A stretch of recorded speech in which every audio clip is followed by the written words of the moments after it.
और सीधे मैनपुरी लिए चलेंगे, जहां पर अखिलेश यादव जनसभा को संबोधित कर रहे हैं। जिन्होंने अखबार पढ़े होंगे कि जब नेताजी रक्षा मंत्री बने और उन्हें सियाचिन की सीमाओं पर जाना था जवानों से मिलने के लिए।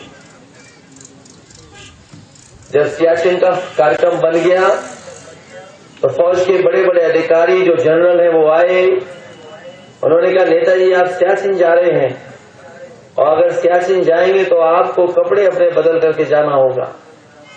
वहां पर जाने पर आपको सर्दी लग सकती है, वहां बहुत सर्दी है, ठंड है वहां पर। और कई बार ऐसा मौसम होता है कि अगर पानी थोड़ी देर के लिए भी बाहर छूट जाए तो जम जाता है। इसलिए नेताजी सियाचिन जाएंगे तो आपको कपड़ा बदलना पड़ेगा। नेताजी ने कहा कि मैं गरीब और किसान के बीच से निकल करके आया हूं, इन्हीं कपड़ों से मैंने राजनीति की और सीखी है। वो पहले रक्षा मंत्री बने जो धोती कुर्ते में आपके सियाचिन की सीमा पर जवानों से मिलने गए थे। इसी तरह रूस जब सुखोई विमान लेने जाना था, एक बार फिर अधिकारी लोग आए और फिर उन्होंने कहा कि नेताजी आप रूस जा रहे हैं, वहां पर बहुत सर्दी है, हवाएं तेज चलती है, कभी कभी बर्फ गिरती है, और अगर आप रूस जाएंगे और कपड़े नहीं गर्म पहनेंगे, आपका पहनावा सर्दी नहीं रोक सकता। नेताजी ने फिर एक बार वही कहा कि आपको याद होगा सियाचिन में मैं इन्हीं कपड़ों में गया था और रूस जाऊंगा तो इन्हीं कपड़ों में जाऊंगा। और आपने पता किया होगा कि जो सुखोई विमान का जब करार हुआ खरीदने का फैसला लिया तो वहां के राष्ट्रपति प्रोटोकॉल तोड़ करके नेताजी को रिसीव करने आए। तो नेताजी किसी ऊंचाई पर पहुंचे होंगे, वो अपने गरीब और किसान को नहीं भूल पाए। नेताजी ऐसे ही नेताजी नहीं बने, उन्होंने राजनीति को नई दिशा दी।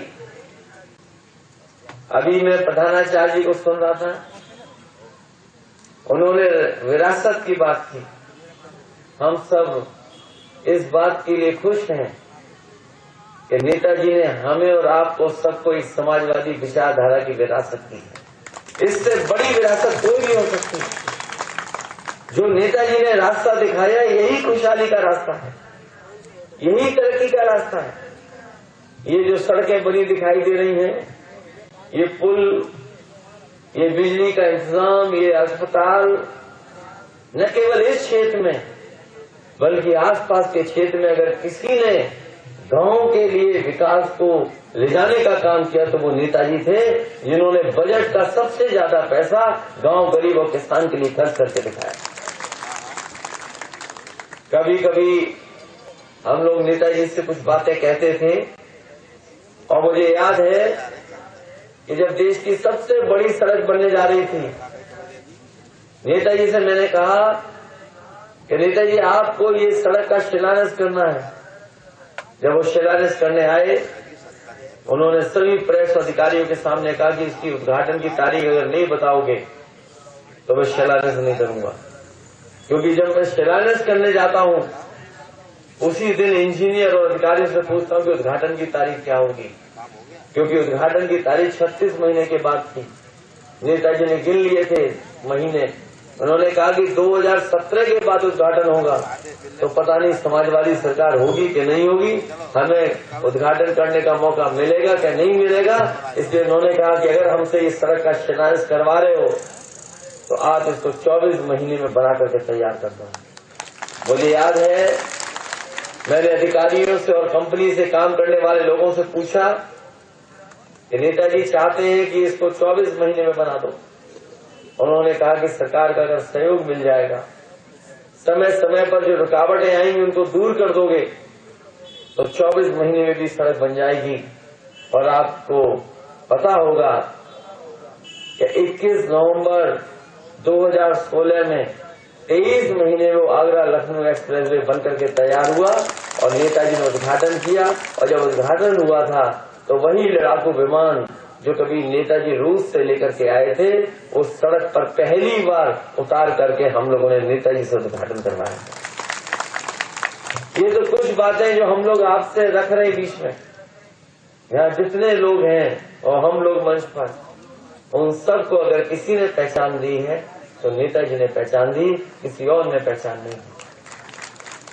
वो बरगद के चुनाव चिन्ह से लड़े हों या किसी और चुनाव चिन्ह से लड़े हों, नेताजी का साथ यहाँ की जनता ने कभी नहीं छोड़ा और नेताजी ने भी अपने गरीबों किसानों का कभी साथ नहीं छोड़ा। राजनीति में लगातार उनके लिए लड़ते हैं। इसलिए इस मौके पर जहां आज वो हमारे बीच नहीं है, हम आपसे अपील और निवेदन और प्रार्थना करने आए हैं कि इस बार की जीत ऐसी हो जो देश देखे और लोग जाने कि हाँ, मैनपुरी की जनता कितना नेताजी के साथ जुड़ी। ये जो सत्ता में बैठे लोग हैं, ये केवल समाजवादियों की पुलिस भेज रहे हैं। हम अपने नौजवानों से कहेंगे, ये पुलिस वाले अगर छापा मारने आए तो इनसे भी वोट मांग लेना।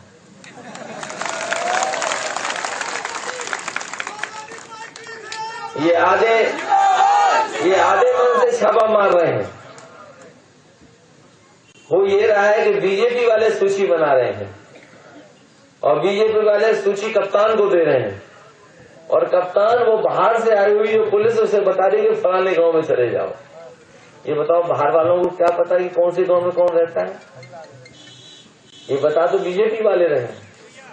इसलिए आधे मन से जा रहे हैं। हम अपने लोगों से कहेंगे, अगर ये पुलिस फोर्स के लोग आए, इनसे कहिए कि आप भी हमारी मदद करो, क्योंकि नेताजी ने हमेशा फोर्स की मदद की। और ठीक कहा प्रधानाचार्य ने, ये जो हमारा जवान जब शहीद होता था, उसकी वर्दी, टोपी या बेल्ट घर परिवार के पीछे पहुंच जाती थी, उसी में घर परिवार के लोग मान लेते थे कि उनका बेटा या उनके परिवार का सदस्य आ गया। नेताजी जब रक्षा मंत्री बने तो उन्होंने कहा कि नहीं, ये शहीद जवान है, अगर इसके घर नहीं जाएगा तो ये हमारा बनना क्या है, क्योंकि ये किसान का बेटा है। कम से कम आखिरी समय पे परिवार इसके दर्शन करने। अधिकारियों ने रुकावट लगाई, कहा कि कोई शहीद हो जाता है पहाड़ियों पर, कोई घाटी में, कोई बर्फ में, किसी दूर बॉर्डर पर, कोई रेगिस्तान के किनारे। अगर जवान गांव तक जाएगा तो न जाने सरकार का कितना पैसा खर्च होगा, हमें बहुत सारे इंतजाम करने पड़ेंगे। नेताजी ने कहा कि ये किसान का बेटा है जो हमारी सीमा की रक्षा करता है, कितना भी पैसा खर्च हो जाए, इस जवान को पूरे सम्मान के साथ उसके घर परिवार के बीच में ले जाया जाएगा। ये फैसला अगर किसी ने लिया था तो नेताजी ने फैसला किया। और ये चुनाव बीजेपी वाले जानते हैं कि वो हार गए हैं, तभी आपने इनके भाषण सुने होंगे। आप तो गांव के रहने वाले लोग हैं, ये सब चीज जानते। बताइए खिस्साता कौन है? खिस्साने वाला ही ये ऐसी भाषा का इस्तेमाल कर सकता है। अभी कुछ दिन पहले मुख्यमंत्री जी आए थे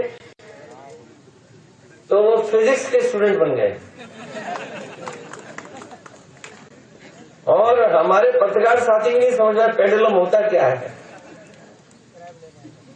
ये जो हमारे फिजिक्स के स्टूडेंट होंगे वो तो जानते होंगे पेंडुलम क्या है।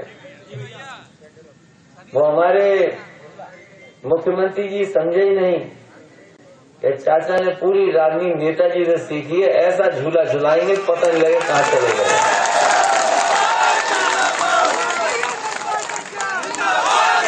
और क्या कर रहे हैं? बोले सिक्योरिटी वापस ले ली, सिक्योरिटी। ये बताओ नेता चाचा को कौन सी सिक्योरिटी की जरूरत? चाचा खुद ही शिक्षा में संजीवती है। और अगर हम लोग चाचा के साथ है तो क्या सिक्योरिटी की जरूरत है? बताओ।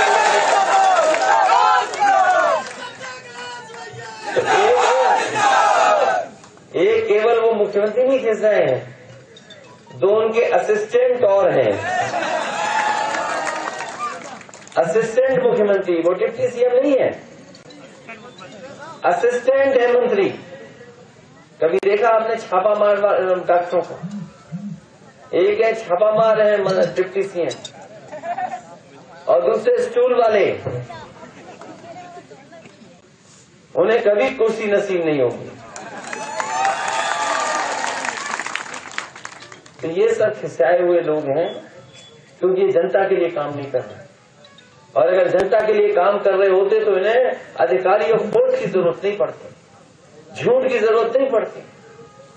बताइए 22 में चुनाव था, इन्होंने गरीबों को धोखा देने के लिए चना दिया। गरीब को लगा ये चना अब हमेशा मिलता रहेगा, और जैसे ही वोट दे दिया चना साफ हो गया। वो नमक भी मिला था, नमक, और वो नमक इसलिए दिया था कि जनता गरीब है, भोली वाली जनता है, सीधी जनता है। इन बीजेपी वालों ने फैला दिया कि अगर आपने बीजेपी का नमक खाया तो वोट भी हमें दे देना। और जो नमक मिला था, जानते हो कैसा नमक मिला था? ये हमारे लोग पर उनको जानकारी कम होगी कि नमक कैसे लेकर के आए थे लोग। ये गुजरात के किनारे, समुद्र के किनारे बड़े बड़े गड्ढे खोद देते हैं, और गड्ढे में समुद्र का पानी भर जाता है, जब सूख जाता है वही नमक बन जाता है। इन बीजेपी वालों ने वही नमक जल्दी जल्दी भरा और उत्तर प्रदेश के गरीबों में बांट दिया। तभी आपको पता होगा कांच भी नमक में निकला था। रिफाइंड तेल दिया, रिफाइंड जो उन्हें वोट चाहिए था। बताओ अब रिफाइंड तेल कहाँ है?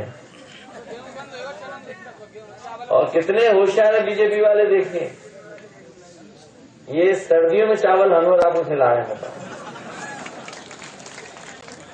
कौन खाता है चावल सर्दियों में? बताओ गरीबों के साथ कितना बड़ा धोखा।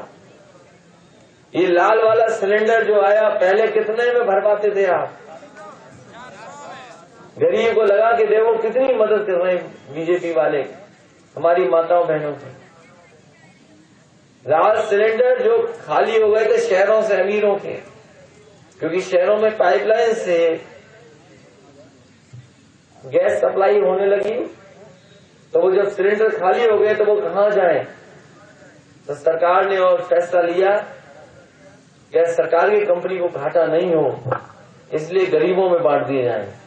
तो वही सिलेंडर जो पुराने थे अमीरों के, खोद करके बीजेपी वालों ने सब गरीबों में बंटवा दिए। और अब बताओ सिलेंडर भरपाई कितने की है आपकी?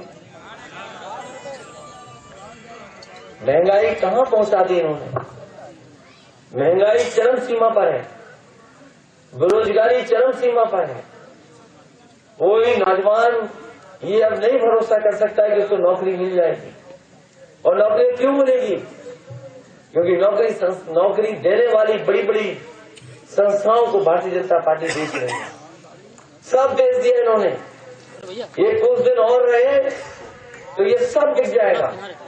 और याद रखना आप लोग जिन्होंने इतिहास पढ़ा होगा, एक कंपनी जो ईस्ट इंडिया थी, वो कंपनी थी, वो कंपनी एक कारोबार करने आई थी भारत में, और एक कानून से कंपनी सरकार बन गई थी। जिन लोगों ने इतिहास पढ़ा होगा वो जानते होंगे कि जो ईस्ट इंडिया कंपनी थी वो व्यापार करने आई थी, वो सरकार नहीं थी। लेकिन इंग्लैंड में एक कानून बना, वही कंपनी सरकार बन गई।